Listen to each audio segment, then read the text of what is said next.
Башкортостанда яшәүче тажиктар милли байрамын Тажикстан буендыркылыгының 24 еллыгын билдәләне. Байрамга шулай ук әрмәндәр, үзбәктәр, башкорттар, татарлар да килгәйне. Сәхнәләрдә төрле милләт вәкилләре сыгыш яһаны.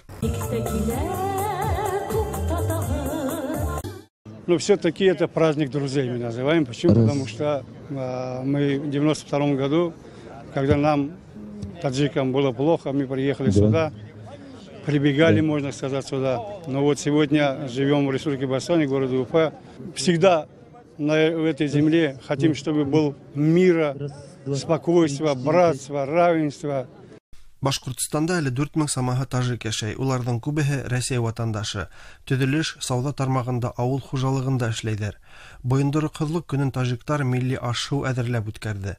Урам буенда улар былау, манты, самса бешереп кунактарды һыйланы. Плов готовим, национальное это блюдо, плов. Мясо реженное, не кусками большими, а мелкими. Ну, сюда зира, все это добавляется для народа, чтобы вкусно было. Здесь никакого секрета нет. Как она вот, от повара зависит это все.